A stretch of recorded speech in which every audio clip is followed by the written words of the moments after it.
Orang yang menginginkan muridnya lebih baik dari dirinya, ilmunya dan derajatnya, itulah kiai. Jadi kalau ada kiai dengar muridnya jadi kiai, bahagia banget. Kalau Habib dengar muridnya jadi Habib, marah dia. Muridnya kadang-kadang 2000, tapi dia bisa diakalin sama orang yang gak bisa ngaji. Jangankan ngaji kitab, itu Ba'lawi kadang ngaji Qur'annya aja dari kiri ke kanan. Ini tapi dia bisa menjajah para kiai yang sudah hafal kitab Jurmiyah, hafal Fathul Qorib, bisa baca kitab Ihya. Makanya sekarang mondokin anak juga harus pilih-pilih. Jangan kepada kiai yang masih jadi kibin Ba'lawi. Kenapa? Karena dia nanti akan menjadikan anak kita budak-budak di masa depan. Dia mondok, belajar ilmu, belajar ngaji, namatin berbagai macam kitab, tapi akhirnya jadi budak juga.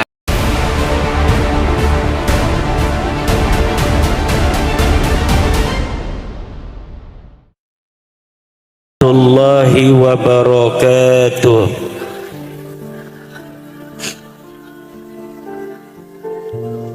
Alhamdulillahil malikil hakim, al-jawadil karimil azizir rahim, wat-tariqu ilaihi wadihul lil qasidin, wad-dalilu alaihi laihul lin nadhirin. Wassalatu wassalamu ala sayyidina Muhammadin wa ala alihi wa ashabihi at-tayyibin at-tahirin.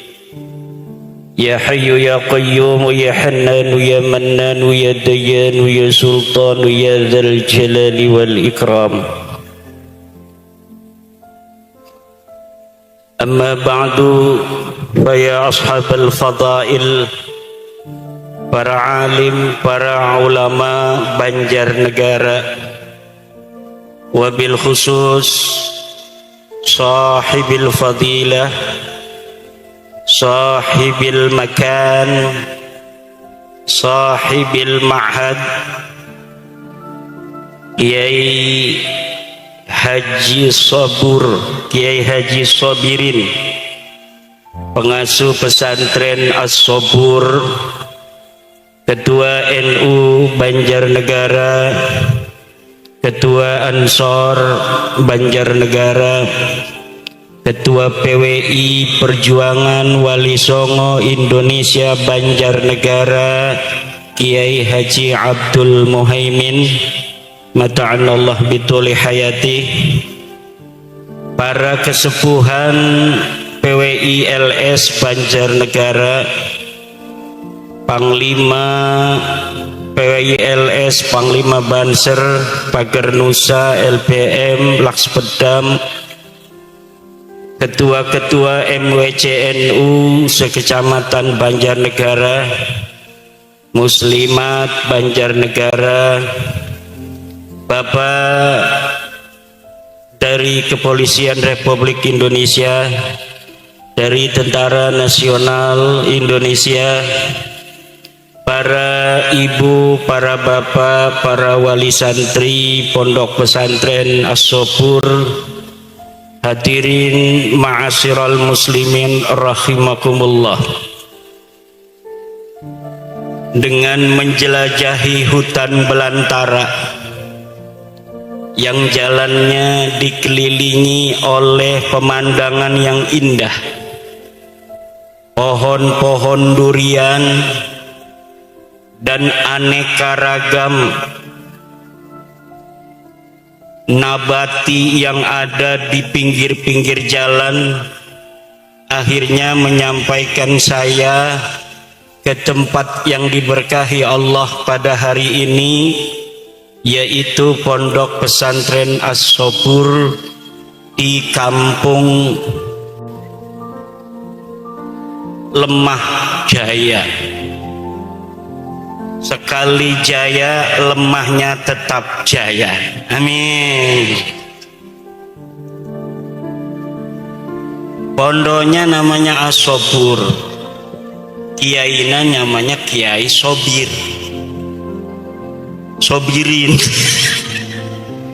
Kalau Kiai Sobirin itu min itlaqil jam'i tafa'ulan likasratis sabri. Tafa'ul namanya satu orang Kiai Sobirin, tapi bahasa Arabnya Sobirin itu orang-orang yang sobar. Jadi diberikan nama jamak tafa'ulan likasratis sabri wal barakah. Sobirin ini isim fa'il, ismun yadullu ala man qama bihil fi'lu, wa bin nisbati li Kiai Sobirin ismun yadullu ala man qama bihis sabru. Nama yang diberikan untuk orang yang di situ ditafauli, mudah-mudahan punya kesabaran. Pondoknya itu masih isim fa'il, tapi isim fa'ilnya ini udah isim fa'il mubalaghah. Bukan hanya yadullu ala man qama bihi sabru, tapi as-sabur ismun yadullu ala man qama bihi sabru ala sabilit ta'kidi wat taqwiyati wal mubalaghah. Karena namanya sighat mubalaghah. Sighat mubalaghah itu fa'ulun, fa'ilun, fi'ilun, fa'alun, fa'ilun. As-sabur itu artinya orang yang betul-betul sabar. Jadi lebih hebat dari as-sabir orang yang bersabar. Kalau orang yang sabarnya biasa, itu pakainya hanya isim fa'il, as-sabir. Tapi kalau sudah pakai as-sabur, ismun min asma'illahi ta'ala fil asma'il husna al-akhir, itu yadullu ala ma'na taqwiyati wat ta'kidi wal mubalaghah. Maknanya betul-betul kuat. Apa yang diinginkan oleh Kiai Sobirin dengan menamakan pondoknya ini As-Sabur? Santri-santrinya nanti punya kesabaran yang luar biasa, lebih dari gurunya. Karena semua kiai pengen muridnya lebih dari dirinya. Ada alimun hakikiyun, guru yang hakiki, muallimun hakikiyun, huwa man arada ayyakuna talibuhu a'la minhu darajatan wa ilman. Orang yang menginginkan muridnya lebih baik dari dirinya, ilmunya dan derajatnya, itulah kiai. Jadi kalau ada kiai dengar muridnya jadi kiai, bahagia banget. Kalau Habib dengar muridnya jadi Habib, marah dia. Betul apa tidak? Ada Kabib dengar muridnya jadi Kabib, marah nggak? Marah. Tapi kalau kiai dengar muridnya jadi kiai, luar biasa. Cuma ini lafaz as-sabur tidak ada dalam Al-Quran, ya. Jadi walaupun sighatnya mubalaghah, as-sabur itu tidak ada dalam Al-Quran. Yang ada dalam Al-Quran itu kisobirin. Innallaha ma'as sabirin. Allah itu bersama orang-orang yang sabar. Tapi ada sighat mubalaghah, satu sighat mubalaghah dari mustaq sabir, as-sabur, itu yang masuk dalam Al-Quran. Inna fi dzalika la ayatin likulli sabarin syakur. Ada itu, pakainya sighat mubalaghah sabar. Sabar ini asal mulanya untuk orang yang ahli dalam bidang tertentu. Misalnya dia tukang ikan, Dia disebut samak, tukang ikan. Tukang ketawa, dhahak, itu tukang tertawa.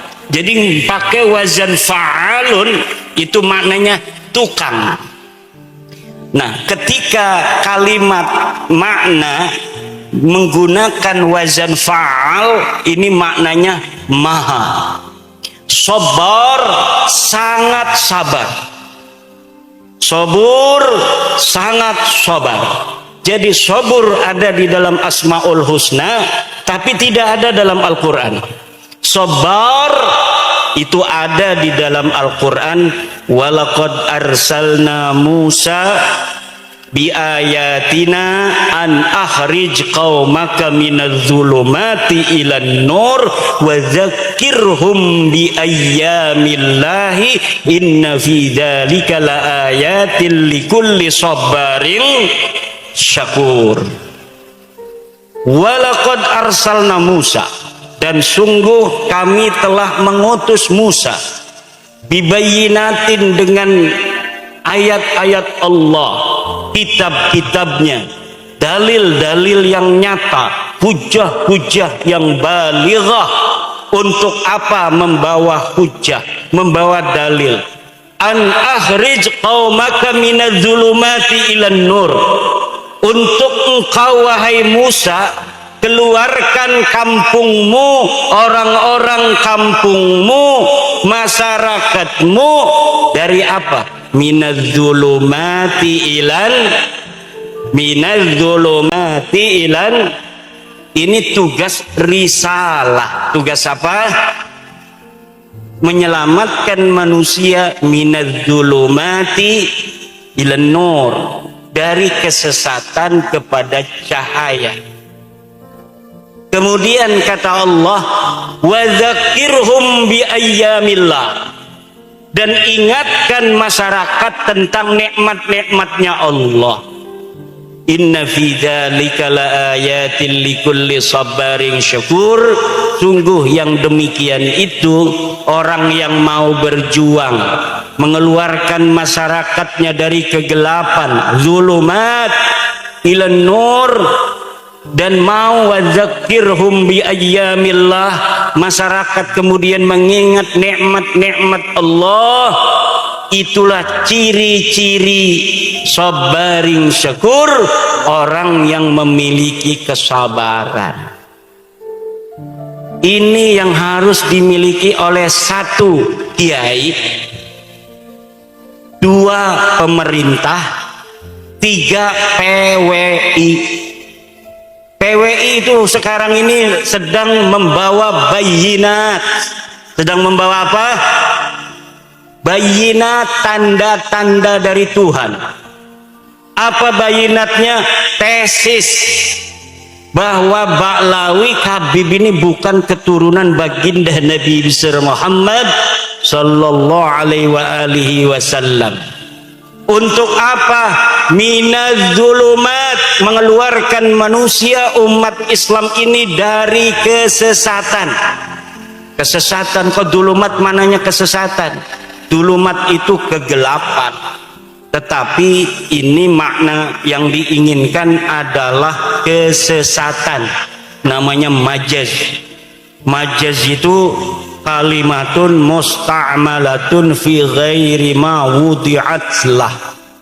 Kalimat yang diletakkan bukan untuk yang seharusnya. Lafaz dulumat maknanya gelap, tapi yang diinginkan adalah kesesatan. Majaz apa itu? Majaznya majaz isti'arah. Majaz apa? Majaz isti'arah tasrihiyah asliyah. Disebut majaz isti'arah tasrihiyah asliyah. Kenapa disebut tasrihiyah? Karena musyabah bihnya disebutkan musyabahnya, yaitu dolal dihilangkan. Dinamakan majaz isti'arah asliyah karena yang digunakan adalah zulumat, ismul masdar inda ahlil bayani ismun jamidun. keluarkan kaummu, masyarakatmu, warga NU minadz zulumat, dari kesesatan. Ma huwa dzulumatu al muradatu huna adalah kekafiran dan kesesatan mengakui Fir'aun sebagai Tuhan. Jadi Nabi Musa ini punya tanggung jawab besar. Ada orang nong, kalau di Banten orang perempuan panggilnya nong, di sini apa? Nok, neng, mbak, mbok aja ya, mbak ya. Ini Nabi Musa diutus, ada seorang namanya Fir'aun. Namanya siapa? Ngakunya sebagai Tuhan. Ana rabbukumul a'la. Aku adalah Tuhanmu. Dia manusia, dia makan, dia minum, dia punya istri, dia tidur, dia sakit, tapi dia mengaku Tuhan.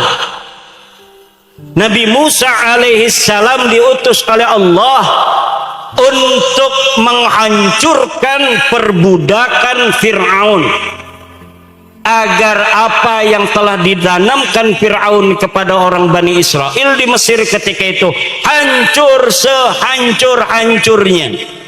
Ilan nur, apa itu cahaya? Al-hidayah. Apa itu hidayah? Yaitu kesimpulan ilmiah bahwa yang namanya Fir'aun bukan Tuhan. Kesimpulan ilmiahnya apa? Fir'aun bukan Tuhan. Mana dalilnya Fir'aun bukan Tuhan? Yang disebut Tuhan itu harus seperti Qul huwallahu ahad, dia satu-satunya, Allahus somad, tempat bergantung dalam keadaan apapun. Kita hidup di dunia penuh kesusahan. Ketika kita menghadapi berbagai macam kesusahan hidup, kita kembali kepada Allah. Mungkin ini sudah takdirku. Tempat bergantung yang terakhir, yang tidak ada lagi tempat bergantung selain Dia, dialah Allah. Lam yalid wa lam yulad, Dia tidak beranak dan Dia tidak diperanakan. Sedangkan Fir'aun ini yalidu wa yuladu, dia punya anak dan dia juga diperanakan oleh ibunya. Masa iya orang yang keluar dari ibunya dianggap Tuhan? Masa iya orang yang tidur kalau dia capek dianggap Tuhan? Masa iya dia yang ketika terjadi suatu untuk menghilangkan kegelapan, yaitu pengakuan saudara Fir'aun yang mengaku dirinya sebagai Tuhan. Akhirnya orang Bani Israel merdeka dari perbudakan Fir'aun yang mengaku dirinya sebagai Tuhan, dan akhirnya orang-orang Bani Israel mengakui hanya Allah subhanahu wa ta'ala sebagai Tuhan semesta alam. Tapi ibu-ibu, ini luar biasa yang hadir sebelah kanan. Ini ada 5.000 ini. Sebelah kiri 5.000. Yang di depan saya cuma perempuan-perempuan cantik. Ini apa maksudnya ini Kiai? Kesana banyak orang, 5.000, kesini banyak orang.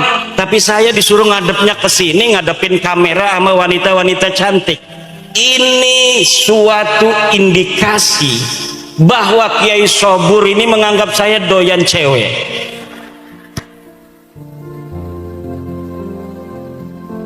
Ndak ya Neng ya, Mbak, karena memang dapatnya di sini kebagiannya ya.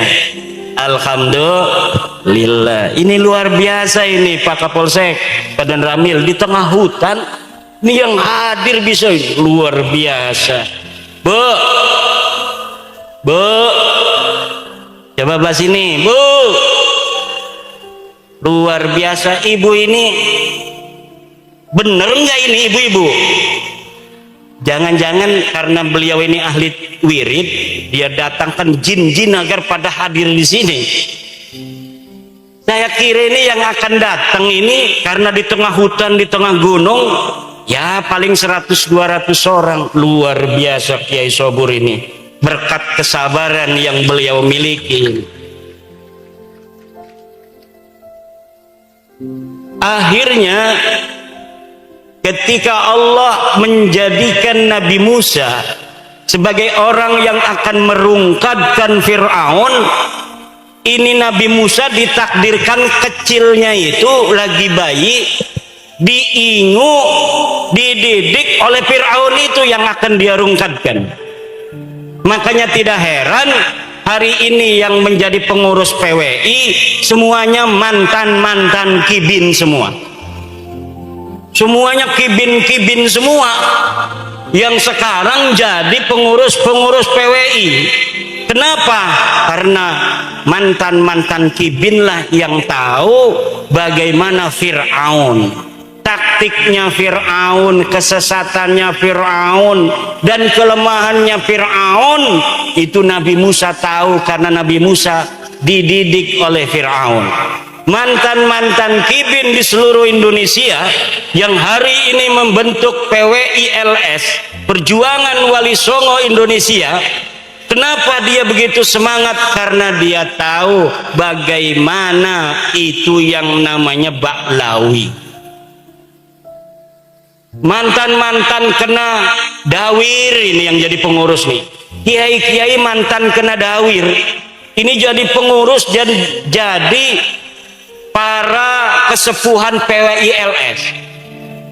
Muridnya kadang-kadang 2000, tapi dia bisa diakalin sama orang yang gak bisa ngaji.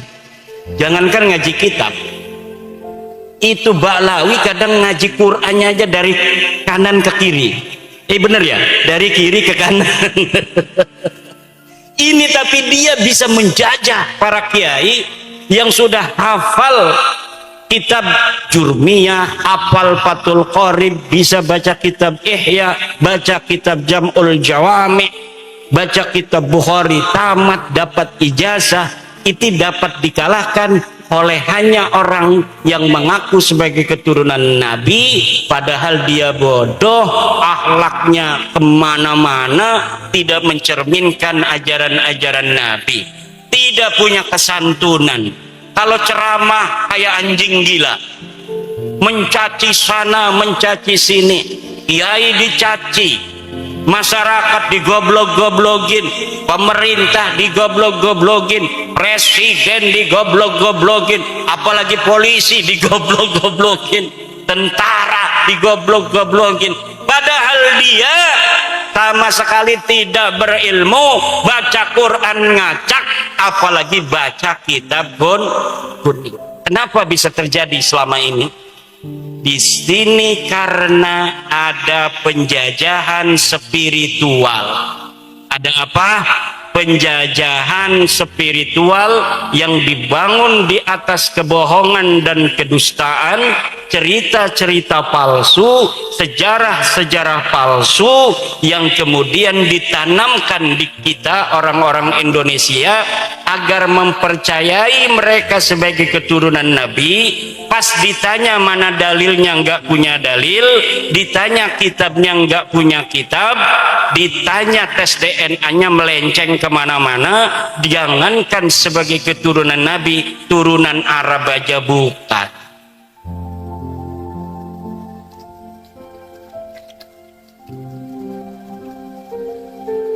Ini tepuk tangan maksudnya pakai.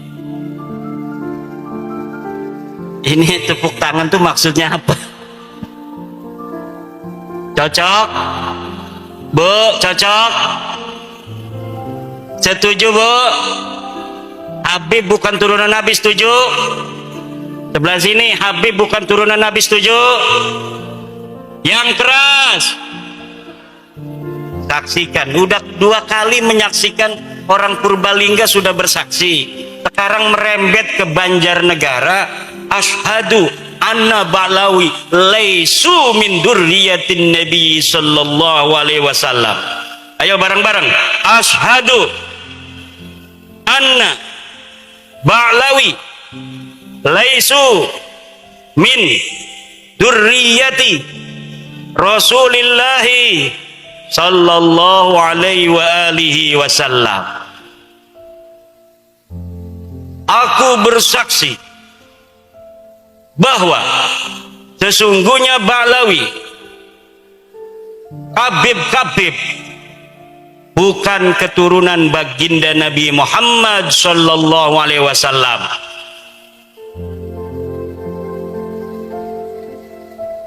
Dan ini bisa dipertanggungjawabkan secara ilmiah, zahiran wa batinan, dunya wa ukhra, di dunia dan di akhirat. Kenapa? Karena ini berbasis metodologis, epistemologis yang jelas. Dari kitab nasab yang sudah ditulis para kiai, para ulama masa lalu. Dari mulai abad ketiga Hijriah sudah ada kitab nasab. Abad keempat Hijriah sudah ada kitab nasab. Keturunan Nabi semuanya itu dicatat, Bu. Rapi pencatatannya dari masa lalu. Tetapi tidak ada yang mengkonfirmasi leluhur Ba'lawi para Habib ini yang ada di abad keempat Hijriah yang namanya Ubaidillah. Tidak ada satupun ahli nasab yang kitabnya sekarang bisa kita baca itu di internet, karena zaman ini zaman kita bisa mengakses semua kitab-kitab masa lalu. Tidak ada satupun kitab nasab yang mencatat Ubaidillah leluhur Habib-Habib ini sebagai keturunan baginda Nabi besar Muhammad sallallahu alaihi wasallam. Kapan munculnya mereka ngaku jadi turunan Nabi? Padahal leluhurnya katanya lahir di abad keempat Hijriah. Mereka ngakunya baru tahun 895 Hijriah. 550 tahun setelah keberadaan orang yang diaku. Yang setelah kita lihat kitab-kitab sebelum abad 9 ini tidak ada yang mencatat mereka sebagai keturunan Nabi. Kalau kitab setelah mereka mengaku dikarang oleh mereka. Mereka mengarang kitab Al-Burqatul Musiqah tahun 895 mencatat kami turunan Nabi. Ada kitabnya sampai sekarang bisa kita baca. Nanti di abad 10 ada lagi kitab yang mereka karang, namanya kitab Tuhfatut Talib. Mereka mencatat kami turunan Nabi, ada kitabnya. Abad ke-9 Hijriah ada, 10 Hijriah ada, 11 Hijriah ada dicatat. 12 Hijriah ada, 13 Hijriah ada, 14 Hijriah juga ada, sampai sekarang ada. Mereka dicatat turunan Nabi. Tapi mulai dari abad mereka mengaku, sebelumnya tidak sama sekali dicatat mereka sebagai keturunan Nabi. Leluhur mereka yang katanya wali, faqih, muqaddam, sahib, mirbat, semuanya tidak terkonfirmasi sebagai keturunan Nabi. Bahkan menurut sejarah, kitab-kitab sejarah yang dapat kita baca di Yaman, tidak ada di Yaman orang yang bernama faqih, muqaddam. Tidak ada di Yaman orang yang bernama Muhammad Sohib Mirbat. Tidak ada orang yang bernama Ubaid. Lalu mereka mencatat nama-nama itu berdasarkan apa? Berdasarkan menurut seorang peneliti dari Barat yang bernama Alexander Knies, berdasarkan historical imajinatif, yaitu sejarah imajiner yang ditulis berdasarkan khayalan semata. Allahu Akbar. Kenapa sekarang saya menggunakan salah satu pendapat dari orang Barat? Karena pendukung mereka namanya Rumel Abbas sekarang menggunakan orang Barat, menggunakan kiai dari Mesir. Saya bantah, Teh Ali Jum'ah tidak bisa jawab, itu orang Mesir. Orang Iran namanya Mahdi Rojai bikin video bahwa dia mendukung Ba'lawi sebagai cucu Nabi. Saya bantah, tidak berani jawab, tidak berani diskusi dari Iran. Ulama Iran tidak berani melawan ulama dari Jawa, Indonesia. Ulama Mesir tidak berani melawan ulama Jawa, Indonesia. Ulama Yaman tidak berani melawan orang Jawa, Indonesia. Siapa di dunia ini yang mau bela Ba'lawi, silahkan daftarkan diri untuk melawan ulama dari Indonesia, putra Nusantara asli. Gak bakal ada yang berani. Kenapa tidak ada yang berani? Nggak ada dalilnya. Kenapa tidak ada dalilnya? Ya memang palsu. Kenapa palsu? Ya memang bukan turunan Nabi Muhammad. Kalau bukan turunan Nabi Muhammad, turunan Nabi siapa? Nabi Adam. Sama saya, sama kiai, sama polisi, turunan Nabi Adam semua. Ya udah, kita udah, kata saya, kita bukan benci ente, Bib. Bukan benci, cuma ente salah. Ente bukan turunan Nabi, jangan ngaku-ngaku turunan Nabi lagi. Ayo kita, nggak apa-apa kamu bukan orang sini, haplogrupnya beda dengan kita juga, kita anggap saudara di Indonesia. Tapi jangan bodohin anak-anak Nusantara, jangan ngaku-ngaku cucu Nabi, minta-minta duit, keliling-keliling dawir. Jangan minta-minta duit sama pengusaha untuk membangun sesuatu, membangun pondok dan lain sebagainya, padahal buat beli mobil. Udah sadar bahwa ente bukan cucu Nabi, nggak ada dalam kitab nasab, nggak ada di dalam kitab sejarah, tes DNA-nya orang Kaukasus, haplogrupnya G. Haplogrup G itu orang Kaukasus, sekarang yang banyak itu di daerah Turki, orang India di daerah Pakistan yang berbatasan dengan Afghanistan, suku Kalas. Ini Ba'lawi ini miripnya dengan orang suku Kalas di India, daratan India.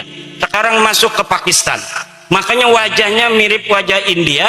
Dan siapa namanya itu, reporter dari Ba'lawi perempuan, Najwa Shihab, itu telah dites DNA 48% DNA-nya orang India. DNA-nya Najwa Shihab itu silakan lihat di Google, 48% orang India. Saya cari orang India yang garis lakinya itu haplogrup G, itu suku apa? Suku Kalas yang ada di India dan suku Paswan yang ada di India. Mereka mempunyai keunikan tersendiri. Jadi haplogrup G ini punya satu keunikan. Dulu ketika mereka masuk agama Yahudi di abad 10 Masehi, mereka mengaku keturunan Nabi Ishak yang ke-13. Ketika mereka ada di India, di Kalas, di dataran Pakistan sekarang, mereka mengaku keturunan Alexander Agung. Ketika ada di India beragama Hindu, mereka di suku Paswan mengaku sebagai keturunan daripada Dursusana. Ketika di Islam di Indonesia dan di Yaman, mereka mengaku sebagai keturunan baginda Nabi besar Muhammad sallallahu alaihi wasallam. Kayaknya haplogrup G ini kalau dia agama Kristen ngaku sebagai anaknya Yesus Kristus. Untung Nabi Isa nggak punya istri, nggak punya anak. Kalau Nabi Isa itu diriwayatkan punya anak, mereka banyak yang akan masuk Kristen mengaku sebagai keturunan Yesus Kristus. Sayangnya Yesus nggak punya anak. Di Indonesia mereka nyangkol-nyangkol juga kepada pahlawan-pahlawan Indonesia. Ada yang mengaku keturunan Hamengkubuwono, ada yang mengaku sebagai keturunan Sunan Giri. Jalur lakinya kami dari Ba'lawi, jalur perempuannya dari Sunan Gunung Jati. Ada yang ngaku ke Banten. Kebetulan saya ini salah satu nasabah di Banten sejak 2012. Jadi sudah agak hafal seluruh keturunan-keturunan Sultan Banten dan di mana adanya komunitas keturunan Sultan Banten. Ada seorang Ba'lawi ngaku keturunan Sultan Banten dari ibunya katanya. Dari siapa? Dari Pangeran Mesir bin Sultan Ageng Tirtayasa. Saya langsung hubungi keturunan Sultan Mesir yang ada di Pontang, dekat dengan Kresek, masuk Kabupaten Serang. Betul nggak ada susunan nasab seperti ini yang dari keluarga Pangeran Mesir? Ini bohong Kiai, ini palsu. Palsu. Mereka mengaku keturunan Jogja dari Hamengkubuwono II.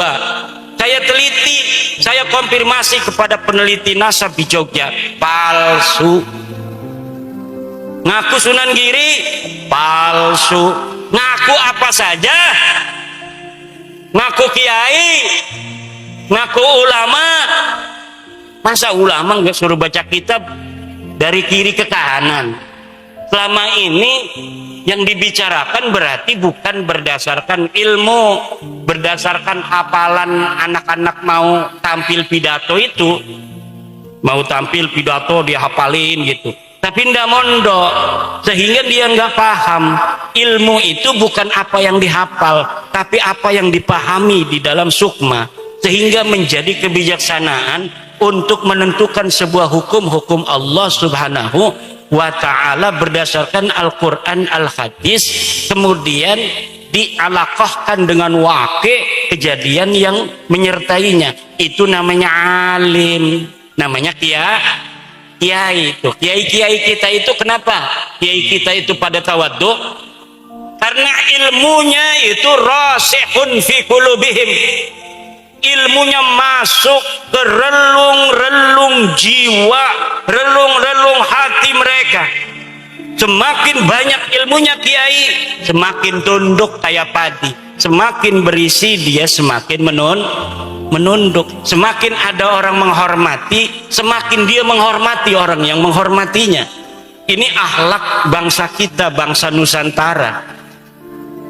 Tapi mereka kalau dihormati ngelunjak, semakin dihormati semakin yang menghormatinya dimanfaatin, duitnya diroyot, apa tuh istilahnya, diporotin. Kalau ada mukibin kaya udah habis itu, punya mobil Alphard diminta, kalau enggak kualat ente. Orang mengkritik mereka, kata Novel Anidrus, orang yang berani mengkritik Habib itu adalah dajjal. Tidak ada itu dalam ajaran. Orang yang mengkritik Rasulullah aja, Rasulullah nggak pernah bilang yang mengkritik beliau itu dajjal. Sahabat beberapa kesempatan diriwayatkan pula itu bermusyawarah dengan Rasul, bertanya, wahai Rasul, apakah pendapatmu ini berdasarkan wahyu, apakah berdasar pendapatmu sendiri? Kalau berdasarkan wahyu kita harus ikuti. Kalau berdasarkan pendapatmu, bolehkah kami memberikan masukan apa yang seharusnya kita lakukan dalam perang ini? Itu aja Rasulullah, apalagi manusia biasa. Manusia biasa itu Bapak Ibu, kalamuhu yuraddu wa yuqbalu qauluhu illa sahibah hadal qabri. Kalimatnya, kata-katanya, pendapatnya itu boleh diterima, boleh ditolak, illa sahibah hadal qabri, kecuali baginda Nabi besar Muhammad. Lalu ajaran yang mengatakan orang mengkritik Habib itu adalah dajjal dari mana? Kalau bukan dari ajaran Islam. Mungkin mereka punya ajaran agama lain yang tidak ada dalam ajaran agama kita. Dalam agama kita, inna akramakum indallahi atqakum. Seluruh manusia itu sama. Sesungguhnya orang yang paling mulia di antara kalian adalah orang yang paling bertakwa. Kata mereka yang paling mulia adalah kabaib. Walaupun tidak ibadah, walaupun tidak sholat, walaupun tidak alim, mereka tetap mulia karena kemuliaan mereka adalah zat. Sedangkan orang alim, kiai, polisi, presiden, itu sifat kemuliaannya. Kalau dia sudah tidak jadi presiden, dia tidak mulia lagi. Kalau kiai gila, katanya tidak mulia lagi. Tapi kalau kabaib, dia gila, tetap dia mulia. Kenapa? Karena di dalam dirinya ada darah Rasulullah. Dulu tuh nggak laku lagi, Beb. Jangan ngomong-ngomong gitu lagi. Nanti diketawain orang Banjarnegara. nanti diketawain orang Purbalingga, nanti diketawain anak-anak Nusantara. Anak Nusantara hari ini sudah tahu ente bukan turunan Nabi. Kalau ente ngomong dengan ilmu kita terima, tapi kalau ente ngomong lagi dengan doktrin-doktrin, tidak ada lagi tempat bagimu. Karena bangsa Indonesia hari ini sudah cerdas, sudah mempunyai pencerahan bahwa sesungguhnya kemuliaan manusia di mata Allah hanyalah berdasarkan takwa, bukan berdasarkan nasab. Setuju, Bu? Siapapun, anak siapapun bisa jadi apapun di negara kita yang tercinta Indonesia. Siapa anak-anak dari kampung ini di atas hutan yang pengen jadi presiden Indonesia, sekolah. Dia harus sekolah di MTS, dia harus punya ijazah aliyah, dia harus kuliah. Nanti lulus kuliah bikin partai politik, nanti calon presiden. Semuanya bisa asal punya partai. Betul? Ini kemuliaan agama Islam sama ibu-ibu dengan kemuliaan yang diatur oleh Pancasila. Coba Pancasila sila kedua, kemanusiaan yang adil dan beradab. Pancasila. 1. Ketuhanan yang Maha Esa. 2. Kemanusiaan yang adil dan beradab. 3. Persatuan Indonesia. 4. Kerakyatan yang dipimpin oleh hikmah, kebijaksanaan, permusyawaratan, perwakilan. 5. Keadilan sosial bagi seluruh rakyat Indonesia. Yang diam aja HTI. Ini yang diam HTI nih. Coba sila kedua, Mbak. Mbak, nggak usah lihat-lihat foto dulu, nanti digedein aja. Sekarang dengerin. Sila kedua, kemanusiaan yang adil. Apa artinya? Kemanusiaan kita ini bagi Indonesia adil. Apa artinya? Semuanya sama bagi Indonesia, bagi Undang-Undang Dasar 45, bagi Pancasila. Tidak ada bedanya di dalam negara Indonesia. Dia yang bernasab turunan raja, dia yang bernasab turunan nabi, dia yang bernasab turunan wali songo, dia yang bernasab turunan tukang jahit, dia yang bernasab turunan TNI, dia yang bernasab turunan petani, pedagang, pendeta, kiai. Di depan Indonesia semuanya sama, anak-anak Indonesia.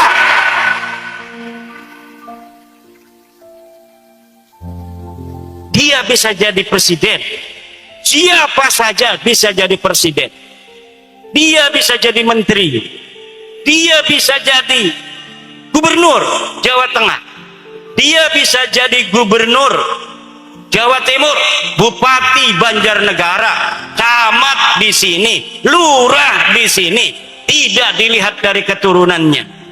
Silahkan masa lalu mereka keturunan pengkhianat sekalipun, tapi kalau sekarang dia ini komitmen kepada NKRI, kepada Indonesia, mau bersama membangun citra baik bagi bangsa dan negara di mata dunia, maka kita akan terima. Walaupun kita tahu mereka dulu turunan antek-antek penjajah Belanda. Kami punya data dan punya bukti yang leluhur mereka lakukan kepada leluhur kami bangsa Indonesia, yaitu mengkhianati kami, Berbagai macam peristiwa sejarah telah membuktikan leluhur-leluhur bangsa Indonesia yang menginginkan kemerdekaan, siapa yang mengkhianati, kami mencatatnya, tapi kami akan hapus semua itu kalau kalian mau mawas diri, kalian mau bersama untuk membangun negara ini hari ini. Kenapa? Kita harus melihat masa depan, betul? Bukan melihat masa lalu. Masa lalu itu suatu yang kadang-kadang sangat menyakitkan untuk dikenang. Saya banyak bersedih kalau membaca sejarah keluarga, sejarah Banten, sejarah perjuangan. Bagaimana leluhur-leluhur kita dulu sampai mengorbankan diri mereka untuk kemerdekaan kita hari ini. Ada yang tergeletak di pinggir jalan hari Sabtu 26 Desember 1682. Untuk apa? Untuk leluhur lakukan itu untuk kita hari ini. Tapi banyak yang leluhurnya sebagai antek-antek penjajah kemudian mencatatkan nama mereka sebagai pahlawan. Ketika dicari sejarahnya, di mana mereka ketika perang Cilegon 1888? Di mana mereka ketika perang Diponegoro 1825? Di mana mereka ketika perang merebut kemerdekaan? Di mana mereka ketika perang mempertahankan kemerdekaan? Ketika masyarakat Surabaya 10 November 45 mati berkalang tanah, di mana mereka berada? Tidak ada satupun dokumen yang menyatakan Bahlawi ada di sana. Tidak ada. Tapi kita tidak akan mengungkit-ungkit masa lalu. Kita menatap masa depan, hari ini dan masa depan. Ayo kita bersama. Jangan ngaku turunan Nabi, jangan merasa paling mulia, karena memang kamu tidak mulia. Tidak ada yang pantas kamu banggakan. Kamu ngaku turunan Nabi, bukan turunan Nabi. Kamu mengaku orang berilmu, bukan orang berilmu, wani adu. Kamu ngaku sebagai orang soleh, tidak soleh.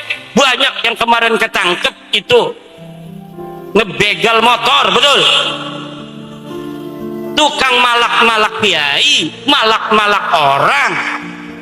Apa yang kamu banggakan? Tidak ada yang pantas kamu banggakan di tanah Indonesia ini. Yang harus kamu lakukan, didik anakmu, suruh mondok kepada kiai-kiai biar pinter. Nanti biar dia yang merubah sejarahmu menjadi sejarah yang baik untuk bangsa dan negeri ini. Amin ya robbal. Itu saja kalau saya. Enggak kayak PWI. Kalau PWI lebih gawat dari saya. PWI itu gawat lebih dari saya. PWI itu luar biasa semangatnya, ini ketuanya nih. Ketua PWI ini semangatnya luar biasa, galak. Kenapa? Dulunya dia akalin melulu, dulunya dibohongin, banyak dibohongin, jadi sekarang muara itu. Makanya kalau saya jangan tolak-tolak orang datang. Saya ini pribadi saya, karena organisasi ini milik banyak orang, jadi pendapat saya itu harus nurut banyak orang. Kalau bagi saya, siapa saja Bahlawi mau kemana saja persilakan saja. Kalau ada yang mau masih mau jadi kibin. Kalau kita tidak setuju, ngomong tidak setuju.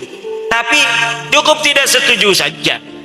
Tapi di Jawa Timur, Jawa Tengah, kalau sudah tidak setuju, pokoknya ente aing mah karasan geus ieu cenah ieu aing ieu sakit ieu. Nah makanya kita tidak bisa untuk memutuskan organisasi berdasarkan keinginan saya, tidak. Makanya ya walaupun kita tidak setuju, karena itu keputusan organisasi otoritas daerahnya masing-masing, silakan saja sepanjang tidak mengganggu kepentingan publik. tidak mengganggu negara, tidak mengganggu agama. Biar kasih pelajaran saja, biar mereka sadar. Kalau sudah sadar kan alhamdulillah. Tapi jangan sampai ada hal-hal yang tidak diinginkan. Kenapa? Karena yang akan rugi adalah saudara-saudara kita. Kibin-kibin itu, kibin itu siapa sih? Saudara kita. Understand? Understand? Understand? Kibin itu jangan dikira musuh saudara kita. PWI ada untuk mereka. Kalau mereka nggak merasa terjajah loh. Orang yang belum dalam kesadaran itu walaupun dijajah nggak merasa dijajah. Dia diperbudak nggak merasa diperbudak. Kita saudaranya yang melihat, yang netesin air mata. Turunan raja, turunan orang terhormat jadi budak dari orang yang turunannya nggak jelas.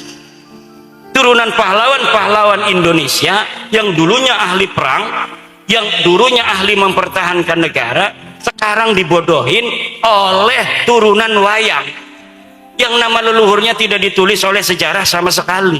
Leluhur orang Banjarnegara, orang Purbalingga, ini orang-orang besar. Makanya sekarang Presiden Indonesia ini ada darah Purbalingga, ada darah Banyumas, ada darah Banjarnegara.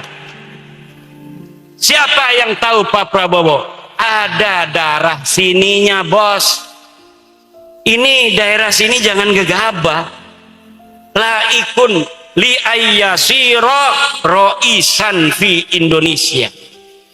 Layak jadi pemimpin-pemimpin. Dulu orang Solo pernah presiden orang Solo, betul? Pak Harto, Pak Jokowi. Sekarang giliran orang Banyumas, Purbalingga, Banjarnegara yang punya presiden. Alhamdulillah. Pak Prabowo itu kakeknya orang sini. Namanya Pak Sumitro Joyo Hadikusumo. Harus bangga jaga negara ini karena salah satu putra terbaik daerah sini jadi Presiden Republik Indonesia. Alhamdulillah. Ini menunjukkan siapapun anak-anak Banjarnegara bisa jadi presiden. Siapapun anak-anak Banjarnegara bisa jadi gubernur Jateng. Kalau kemarin itu Pak Ganjar dengan Pak Prabowo itu orang sini semua kakeknya, betul? Pak Ganjar Purbalingga ya, Purbalingga. Pak Prabowo orang Purbalingga, Banyumas, Banjarnegara, leluhurnya itu pernah jadi bupati-bupati. Itu kalau siapapun yang jadi, Pak Ganjar yang jadi, yang menang orang Banjarnegara. Wong kresek kalah. Yang jadi Pak Prabowo yang menang orang Banjarnegara, Purbalingga, Banyumas. Ini patut disyukuri bahwa ada putra kita, saudara kita yang jadi Presiden Republik Indonesia. Makanya harus bantu negara. Bagaimana caranya? Hai PWI, jaga keamanan negara kita Republik Indonesia. Kalau perang mah perang. Orang sini jagonya perang. Understand? Siapa yang mendampingi Pangeran Diponegoro perang melawan Belanda? Dia orang Banjarnegara, orang Banyumas, orang Purbalingga. Makanya kenapa di sini banyak di tengah-tengah hutan begini kiai-kiai pelarian zaman dulunya.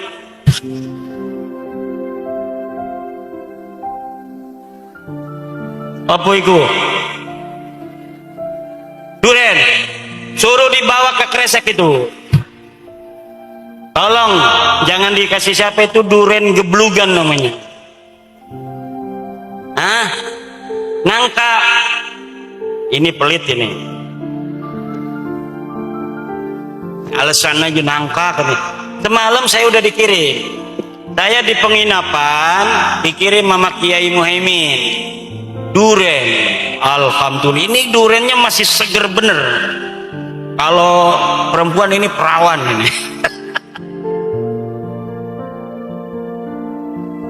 Ibu bapak hadirin ma'asyiral muslimin rahimakumullah. Maka cara berpikir umat Islam hari ini yang baik tetap kita jaga. Al-muhafadzah 'alal qadim as-salih wal akhdhu bil jadidil aslah. Tetapi yang kurang baik harus kita adakan sebuah pembaruan. Apa misalnya? Begini. Kita kadang-kadang para kiai, para penceramah banyak yang menerangkan tasawuf tentang qanaah, tentang zuhud, tentang hubbul akhirat, cinta akhirat. Tapi tidak pernah para kiai bicara tentang bagaimana meningkatkan diri, mengentaskan kemiskinan. Padahal adanya zakat, syariat zakat itu sebuah isyarah bahwa Islam ini menjunjung tinggi pemerataan ekonomi. Orang yang kaya beri zakat kepada orang miskin. Artinya apa? Artinya agar orang miskin ini lama-lama menjadi kaya. Para kiai ajarannya harus juga untuk bagaimana mengajarkan masyarakat, bukan untuk qanaah, bukan untuk zuhud, tidak punya duit. Kalau dia sudah punya duit banyak baru zuhud. Kalau dia sudah duit banyak baru qanaah. Untuk apa? Untuk pendidikan anak kita agar terus bisa meningkat. Jangan hanya sampai di tingkat menengah, sampai terus kuliah. Cari beasiswa ke Jerman, cari beasiswa ke Mesir, cari beasiswa ke Australia. Jadiin anak-anak kita anak yang mampu membangun kekayaan Indonesia ini. Sumber daya alam Indonesia ini kaya raya. Salah satu surga di dunia ini adalah Indonesia. Tapi mengapa Indonesia belum mampu mengoptimalkan untuk mengeksplorasi sumber daya alamnya? Karena masih terbatasnya sumber daya manusia. Kita harus qanaah, betul. Qanaah itu artinya tidak awak, tidak tomak, tapi duit punya. Kalau mau bayar sekolah anak ada, kalau bayar kuliah anak ada, mau mondokin anak kemana duitnya ada. Kita harus perkaya anak, kemudian kita harus didik dia dengan didikan keakhiratan yang tidak melupakan ke dunia. Ini kita ngomong, kadang penceramah itu ngomong zuhud tapi dianya pakai mobil Lamborghini. Ngomong qanaah dia fleksi, tidak sesuai omongannya. Tapi kalau kiainya ngomong kita harus bekerja keras, anak kita harus mempunyai skill agar dia bisa bekerja, agar dia bisa mempunyai pendapatan. Kiainya bawa mobil Alphard, wajar, betul apa tidak?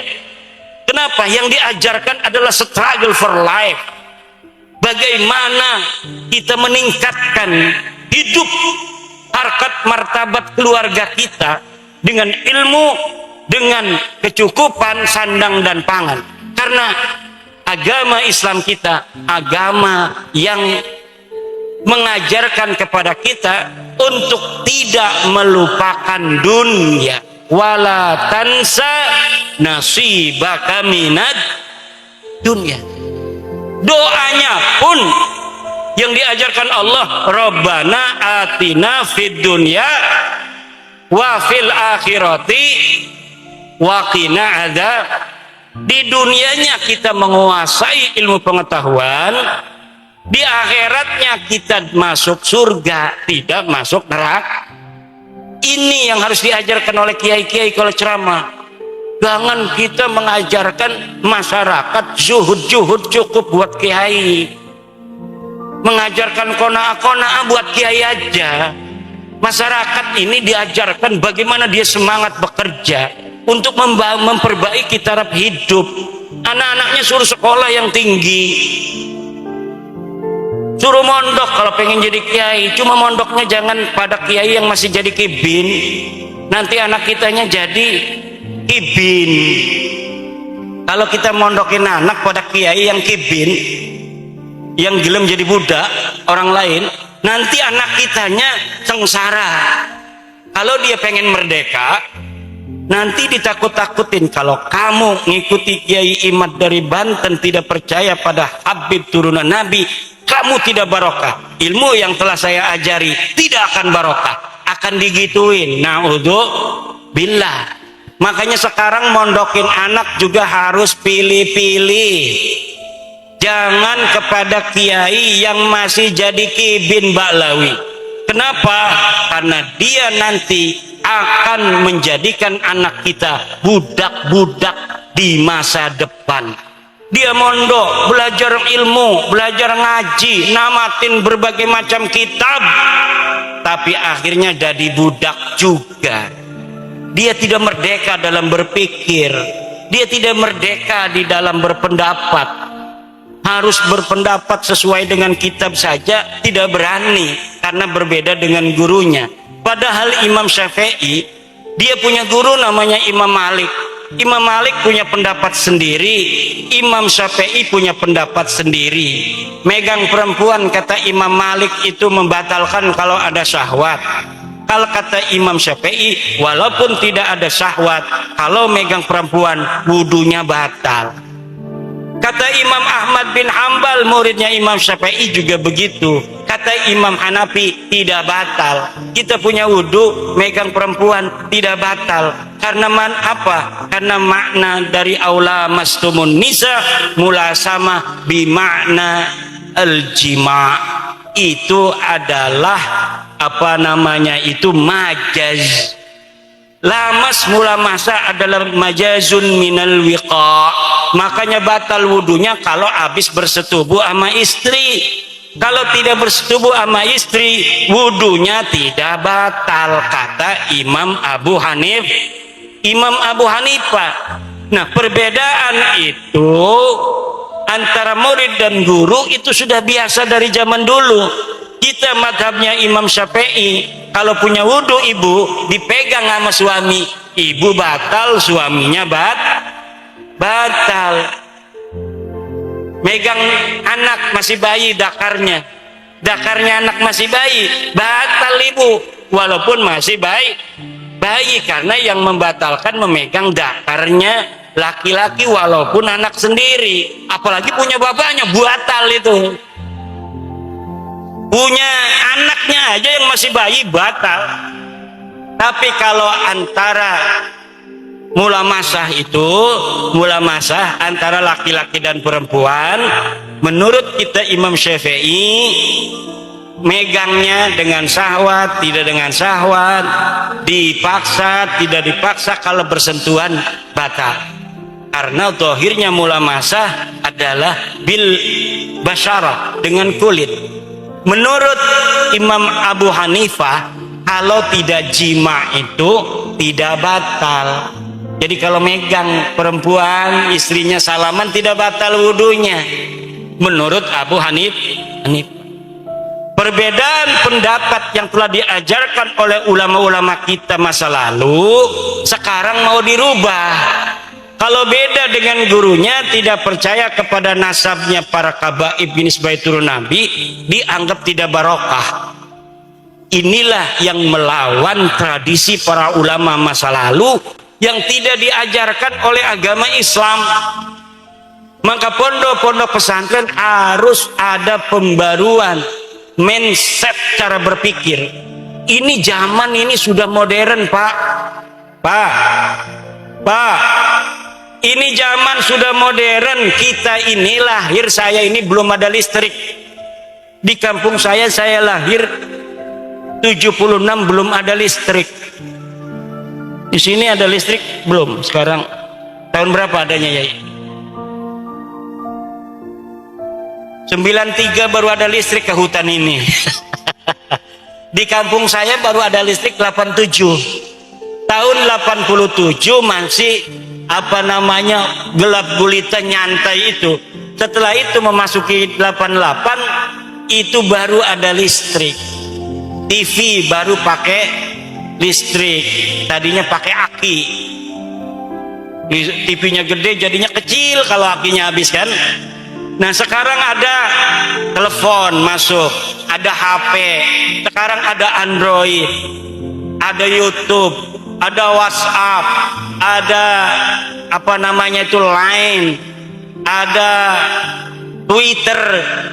Hari ini kejadian di Amerika, kebakaran itu Los Angeles, California. Hari ini juga kita tahu, Bu, ini di Amerika ada 10.000 rumah para artis hangus terbakar. Allah, Allah. Harganya satu rumah berapa? 7 juta dolar Amerika. Berapa itu 7 juta dolar Amerika satu rumah? Itu sama dengan 200 miliar kurang lebih. Harga satu rumah itu di Los Angeles, California itu 200 miliar hangus semalam. Jumlahnya berapa? 10.000 rumah. Kenapa itu? Karena Allah sudah takdirkan Los Angeles itu kena badai api. Jadi hutan-hutan mereka itu ada yang terbakar satu, kemudian merembet sampai ratusan hektar, kemudian melalap rumah-rumah yang ada di sekitarnya. Rumahnya itu rumah kelas genset semua. Bukan genset, apa namanya itu? Jet set. Kalau genset kita listrik mati pakai genset ya. Ini jet set.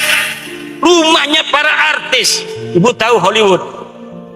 Itu Hollywood itu adanya di LA, di Los Angeles, Amerika. Sekarang hari ini itu Los Angeles, Hollywood hancur semua oleh Allah Subhanahu wa taala, dikirim api melalui pohon. Terbakar pohon-pohon, terbakar semua itu rumah-rumah. 10.000 rumah yang harga satu rumahnya itu berapa? 200 miliar. Kenapa mahal banget? Karena rumahnya pejabat dan artis yang ada di Los Angeles itu artis-artis yang kita sering lihat di film-film action Amerika, itu rumahnya di situ, di Los Angeles. Kenapa? Agar tempat syutingnya dekat ke Hollywood. 3 hari yang lalu terbakar semua. Itu artis-artis cantik itu pada nangis. Kenapa? Dalam semalam ratusan miliar uangnya hangus.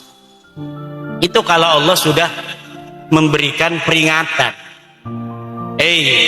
Orang-orang Hollywood, kalian bikin film, satu film aja itu untungnya bisa jutaan dolar Amerika. Artisnya dapat bagian honor yang tinggi, tapi kalau Allah mau, dalam semalam saja semuanya hilang, tidak berbekas lagi. Makanya kita alhamdulillah hidup di Indonesia ini, baldatun thayyibatun warabur.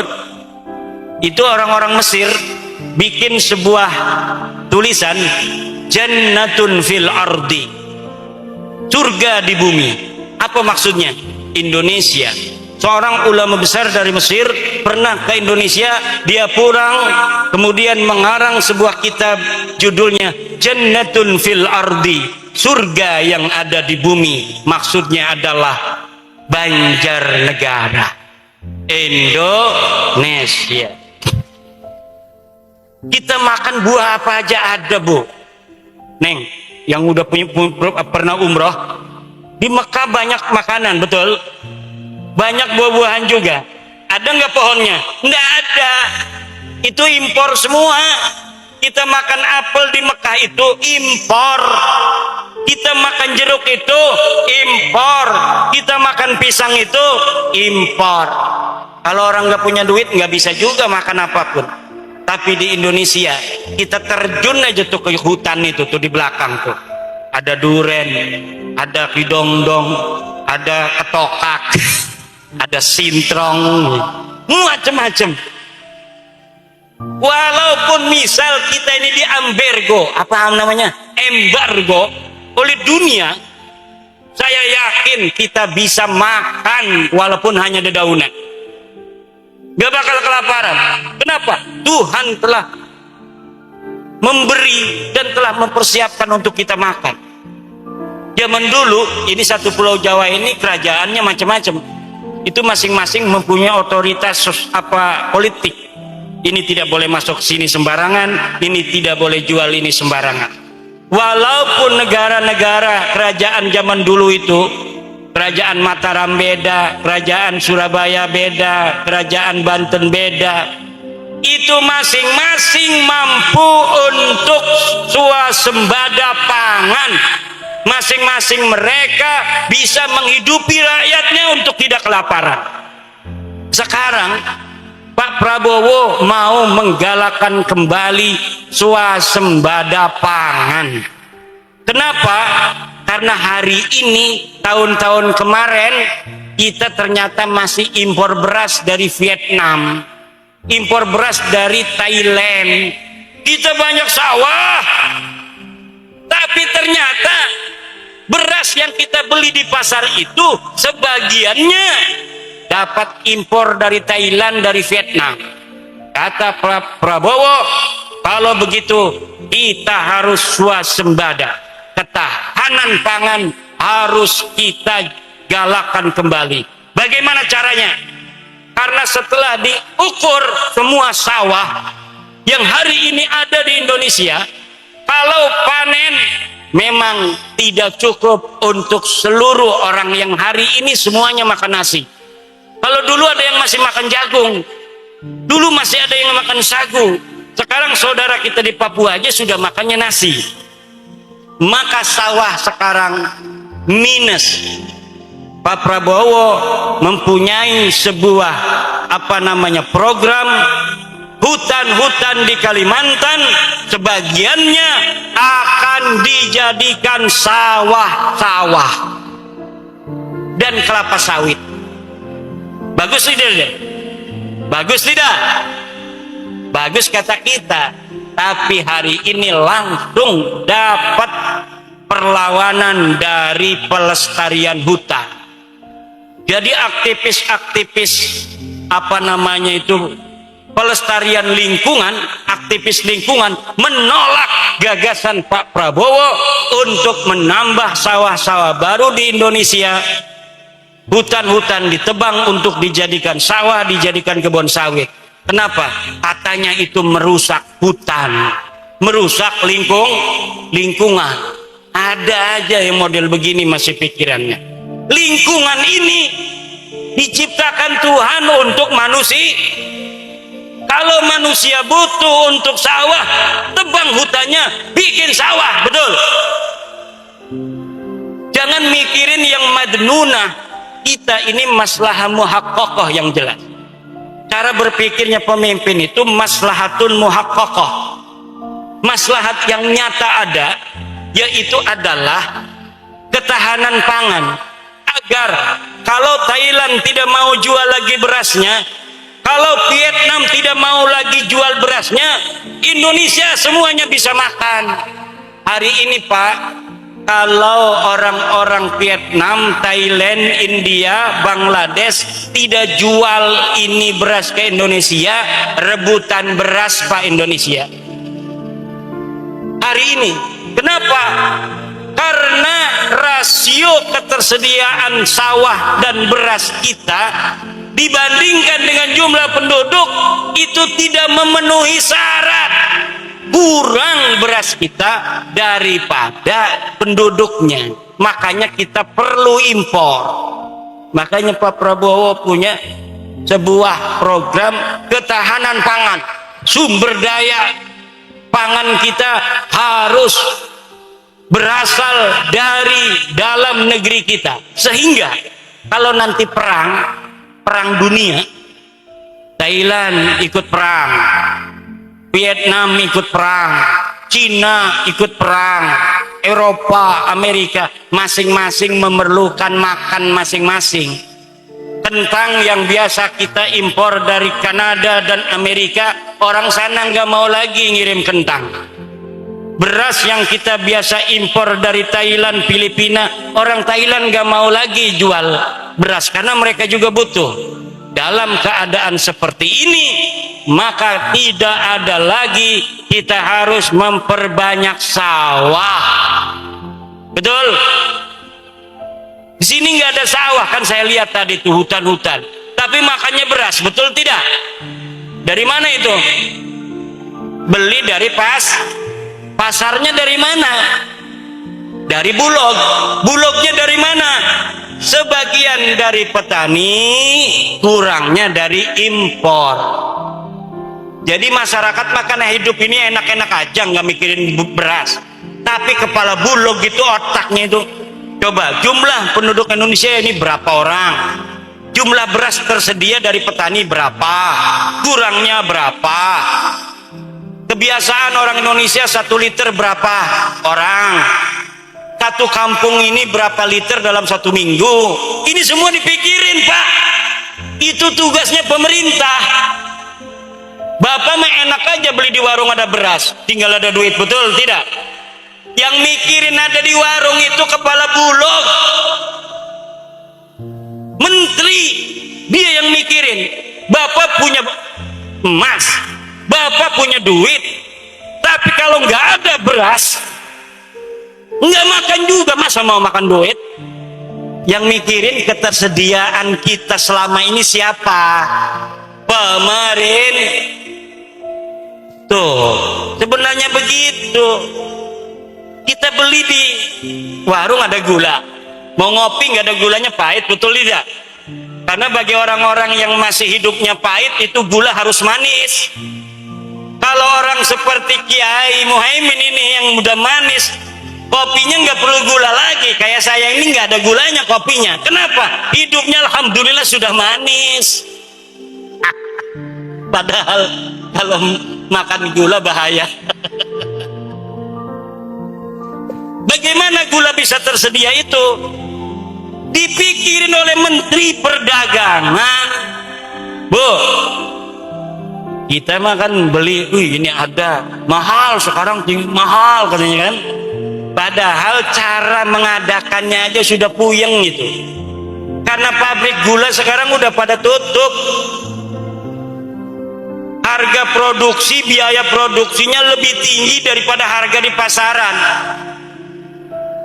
Kenapa? Ini demo buruh kan? Buruh gula pengennya tinggi gajinya. Masyarakatnya yang beli gula pengennya murah, betul apa tidak? Ini pabrik bingung. Ininya masyarakatnya gula pengen murah, betul tidak? Karyawannya pengen gajinya naik. Kalau nggak naik, demo dia. Demo itu apa namanya, serikat buruh. Akhirnya ditaikin. Yang didemo kan pejabat, yang naikin gubernur. Naik UMR Jawa Tengah naik. Akhirnya pabrik menaikkan upah, dijual ke pasar murah. Karena apa? Masyarakat pengennya murah. Kalau gulanya naik, masyarakat demo, turunkan gula. Kan bingung tuh, gimana cara untuk menyelesaikannya. Ini kita belajar jadi presiden, jangan bisanya nyaci presiden doang kita. Ternyata susah jadi presiden. Jadi bagaimana ketersediaan bahan pokok ini ada, masyarakat tenang, tinggal mikirin nyari duitnya doang dia. Kerja semangat, dapat upah, dapat duit. Semua bahan pokok disiapkan oleh negara. Di pasar itu walaupun kayaknya yang apa namanya untung kan tukang-tukang agen itu di pasar. Sebenarnya agen pun kalau di pabriknya tidak ada, di bulognya nggak ada beras, nggak bisa dia beli bahan makanan pokok, tidak bisa. Makanya ini bapak-bapak, ayo kita bareng-bareng jaga negara kita, Republik Indonesia. Nanti kalau misalnya presiden kita ada kesalahan, namanya manusia, betul Betul apa tidak? Kalau dia jelas-jelas salah, ya nanti ada hukum, di sana ada KPK, di sana ada polisi, di sana ada pengadilan, di sana ada kejaksaan. Biarkan aja, di situ ada wakil kita DPR. Kita mah bagaimana cara meningkatkan harkat derajat hidup kita, anak-anak kita lebih baik dari kita, taraf hidupnya, kehormatannya, kemuliaannya. Kalau semuanya memikirkan seperti itu, maka Indonesia ini akan menjadi negara yang sejahtera dunia dan akhirat. Banyak duit, naik derajat. Hari ini Indonesia menjadi 5 terbesar penduduk di dunia, 280 juta. Pertama itu orang India, Cina, India, Amerika, Rusia. Kelima Indonesia. Ini negara besar loh. Indonesia ini bapak-bapak diperhatikan dunia. Setiap apa saja yang terjadi di Indonesia diperhatikan dunia. Omong apa saja ini Indonesia presidennya diperhatikan dunia. Kenapa Palestina terus menjadi isu dunia? Karena Indonesia terus berkomitmen bahwa Palestina harus dibela, Palestina harus merdeka. Maka sampai saat ini, karena mayoritas Islam di dunia adalah Indonesia, maka suara Indonesia menentukan nasib dari negara Palestina. Pak Prabowo ngomong sedikit saja tentang Palestina, menjadi catatan pemimpin-pemimpin negara di dunia ini. Maka jangan mau kita diadu domba. Kita harus tetap bersatu sebagai negara kesatuan Republik Indonesia ila yaumil qiyamah. Kalau kita jadi seperti dulu kerajaan-kerajaan, ini Mataram beda, Banten beda, Cirebon beda, gampang diadu domba. Sekarang kita negara kesatuan Republik Indonesia dengan bentuk negara Pancasila, menggunakan sistem demokrasi, dasar negara falsafah Pancasila, Undang-Undang Dasar 45. Berbeda agama tapi kita saling menghargai. Kita boleh berbeda suku tapi kita saling menyayangi. Siapa saja yang dipilih oleh rakyat bisa jadi presiden. Siapa saja yang dipilih oleh rakyat bisa jadi gubernur. Ini jarang ada negara seperti ini di dunia, Pak. Bu, saya pernah ke Mesir, saya pernah ke Belanda, saya pernah ke Singapura, saya pernah ke Thailand, saya pernah ke Malaysia. Tapi negara yang nyaman, damai untuk Islam ini hanya negara kesatuan Republik Indonesia. Ini acara begini nih, kalau di Mesir nggak boleh, Pak. Mayoritas Islam hampir 90% di sana. Orang khotbah, habis pondok dia khotbah di masjid, nggak boleh. Enak aja orang baru datang mondok khotbah. Dia harus disertifikasi, dikeluarkan oleh negara sertifikatnya, baru dia boleh ceramah. Dan itu jarang sekali bisa lulus di Mesir. Lah kita di Indonesia balik mondok, bikin pondok, masyarakat nitip anak jadi, bawa ke Kemenag, langsung diatur, diurus surat izin pondok pesantren. Bayar enggak? Gratis aturannya. Tapi ngasih kenapa? Kasihan buat beli rokok. Ini nih gara-gara kiai suka ngasih pejabat ini nih. Kalau kita kiai itu ya, kiai itu orangnya nggak enakan. Saya itu lurahnya itu ada misal bikinin surat keterangan apa gitu kan. Kalau nggak ngasih uang itu kasihan, nggak ada kerjanya dia, nggak ada gajinya kan, gajinya kecil itu pegawai kelurahan itu. Kita pengennya ngasih aja. Nah ini bisa jadi kalau menurut KPK ini penyuapan. Untung nggak ada KPK itu. Tapi kalau kita masyarakat memberi itu bukan karena memang menyogok, bukan, hanya bagi rizki aja. Nah kasihan, bukan kasihan, nggak enak kan ya. Nah ini yang terjadi. Nah di negara lain Bapak, acara begini nggak bakal boleh, apalagi ngeganggu jalan model begini. Ini apa ini, mengganggu ketertiban umum ini. Kadang-kadang nggak izin sama polisi, nggak izin sama RT, orang kampung main aja, panggung ditaruh dulu mikrojan, maulidan nggak bilang-bilang RT, nggak bilang lurah, nggak bilang kapolsek, jalan ditutup aja. Apa marah polsek? Paling nanya aja sama anak buahnya, itu udah izin belum? Belum. Ya udah, tapi diundang datang aja dia. Padahal nggak dikasih tahu ini acara awalnya. Inilah negara Indo. Kenapa? Agama dilindungi di Indonesia, dijamin untuk menjalankannya, dan negara tidak boleh ikut campur dalam urusan agama. Inilah untungnya agama tidak dibawa ke negara. Coba kalau agama dibawa ke negara begini Pak, nih bahaya. Misalnya HTI ini ingin mendirikan negara Islam, menang misalnya dia itu PKS, HTI menang, dia ini punya madhabnya Wahabi misalnya. Nah kalau dia jadi penguasa, karena negaranya Islam berarti harus hukum Islam. Hukum Islam itu madhabnya beda-beda. Madhab yang mana yang mau mereka taruh di negara Indonesia Islam mereka itu?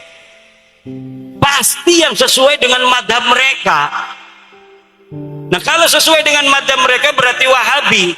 Sedangkan 98% di Indonesia ini umat Islamnya NU, Ahlussunnah wal Jamaah. Nanti harus ganti semua, akan terjadilah kekacauan chaos Pak. Kenapa? Karena agama yang dijadikan sebagai konstitusi itu mengikat, kalau tidak harus dihukum. Kalau sekarang, Bu, sekarang agama kan dipegang otoritasnya sama para ulama yang nerangin, yang namanya zina haram, orangnya harus dirajam. Ngomong doang kiai mah, orang zina harus dirajam, ngomong doang, betul tidak? Ngomong doang. Kenapa? Karena dalam kitab madhab Syafi'i begitu diajarkan. Tetapi terserah negara. Negara mau merajam silahkan, negara mau menjara silahkan, negara maunya menjara. Nah maka dipersilahkan. Nah jadi ulama ini tidak dosa. Dia nerangin bahwa ini orang berzina harus dirajam sampai mati, tapi negara mengatakan dihukum 2 tahun. Ya terserah negara, orang dia itu ulul amri. Tapi kalau nanti PKS HTI menang, ya mungkin tiap minggu habis Jumat itu ada orang mati dipukulin sama batu. Kenapa begitu? Ya karena negaranya sudah mengatakan dirinya sebagai negara Islam. Negara Islam versi apa? Wahabi. Nanti pagi-pagi setiap masjid ada polisi 1. Siapa yang kunut, pegang, penjara 6 bulan. Kenapa kunut di penjara? Karena tidak sesuai dengan madhab penguasa. Penguasanya Wahabi. Subuh nggak boleh pakai kunut. Siapa yang pakai kunut, dipegang polisi. Jadi polisi yang kadang-kadang nggak sholat juga suka megangin orang sholat nanti. Ini bahayanya ini. Terus lagi nanti sekarang ini Pak, menentukan hari raya itu Muhammadiyah beda, NU beda. Negara nggak ikut campur. Yang percaya NU lebaran dengan cara NU. Yang ikut Muhammadiyah lebaran harinya sama dengan Muhammad, silahkan saja. Yang penting negara mengamankan, tidak ada boleh terjadi kekacauan. Tapi nanti kalau HTI jadi misal, ya harus ikut. NU melawan, nggak mau ikut-ikut pakai hisab. Nanti dipegangin kiai-kiai itu, kiai Sobur ini, kiai Sobirin dipegang. Karena apa? Dia pakai ruqyat, sedangkan negara harus pakai hisab. ini akan terjadi banyak kekacauan. Kalau begitu Kiai, memang sebenarnya gimana harusnya? Dalam Islam itu, tradisi kita ahli sunnah wal jamaah, bahwa daulah negara itu hukumnya wajib ada, tetapi bentuknya diserahkan kepada manusia sesuai dengan keadaan dan kondisinya masing-masing. Yang penting tujuan didirikannya negara yaitu menjaga kehidupan dunia dan kehidupan akhirat yang disesuaikan oleh fikih itu bisa dicapai. Yaitu satu, urusan dunia harus rapi. Orang yang memiliki hak tidak boleh diganggu oleh orang lain. Orang yang punya motor nggak boleh diambil orang lain dengan tidak hak. Kalau diambil dipegang oleh polisi. Itu diatur kan sudah. Yang kedua tentang agama. Diberi kebebasan orang untuk menyembah Tuhannya masing-masing. Diberikan di Indonesia ini. Orang Islam menyembah Allah. Orang Kristen menyembah Yesus. Orang Hindu menyembah Tuhannya. Orang Buddha menyembah Tuhannya. Orang Konghucu menyembah Tuhannya. Orang kepercayaan menyembah kepercayaannya masing-masing. Lah itu diatur oleh negara dan dilindungi. Makanya ini negara Pancasila suatu saat akan menjadi model negara yang akan dicontoh oleh seluruh negara-negara di dunia. Kenapa? Hanya model Pancasila inilah yang adil dan beradab. Yang adil dan beradab. Ibu bapak hadirin mbak rahimakumullah, ini sudah jam, Masya Allah, sudah jam 12. Ini tidur lagi ketua PWI, gimana? Ini wakil ketua umum PWI lagi ceramah, jangan tidur. Ini kiai ini ngejagain ini PWI Purbalingga dengan PWI Banjarnegara, ngejagain saya itu luar biasa. Padahal enggak apa-apa, cukup polisi juga cukup. Ini kita ini negara yang aman damai, siapa saja bertindak apa saja ada konsekuensi hukumnya. Tenang aja PWI, yang penting jaga itu mukibin, jangan sampai terus jadi mukibin. Merdekakan dia minadzul. Terima kasih buat teman-teman sudah meramaikan channel ini ya. Jadi di video kali ini Kiai Haji Imaduddin Usman Al-Bantani membahas tentang masalah nasab klan Ba'alawi. Jadi intinya Kiai Haji Imaduddin Usman Al-Bantani dalam ceramahnya itu berpesan kepada para jemaahnya untuk tidak memondokkan anaknya kepada klan Ba'alawi karena nantinya takut terdoktrin seperti klan Ba'alawi, karena klan Ba'alawi di Indonesia ini sudah menyebar dan banyak doktrin-doktrin yang tidak sesuai ya. Jadi hanya mengunggul-unggulkan kakek moyangnya gitu ya. Jadi membangga-banggakan kakek moyangnya, ngaku-ngaku cucu Nabi gitu ya teman-teman. Jadi perkataan-perkataannya tidak sesuai dengan anjuran Rasulullah SAW. Jadi di sini Kiai Haji Imaduddin Usman Al-Bantani tegas mengatakan kepada para jemaahnya untuk tidak memondokkan anaknya ya, tidak diperbolehkan oleh Kiai Haji Imaduddin Usman Al-Bantani karena dalam penelitian Kiai Haji Imaduddin Usman Al-Bantani, nasab klan Ba'alawi ini tidak terbukti atau terputus ya, tidak tersambung kepada Rasulullah SAW dari segi ilmu sejarah, ilmu nasab dan juga tes DNA. Jadi panjang lebar Kiai Haji Imaduddin Usman Al-Bantani juga membahas masalah tentang faqih muqaddam, yang mana faqih muqaddam ini bisa mi'raj gitu ya, 70 kali dalam sehari gitu ya. Jadi tidak ada sejarah kata Kiai Imad ya, kecuali Rasulullah SAW. Jadi buat para jemaah sahabat semuanya, kalau misalnya teman-teman mendengar ceramah ini ya, mungkin teman-teman semoga sadar dan anaknya ditaruh di pondok pesantren Kiai Nusantara gitu ya teman-teman. Oke, terima kasih buat semuanya, sampai jumpa di video selanjutnya.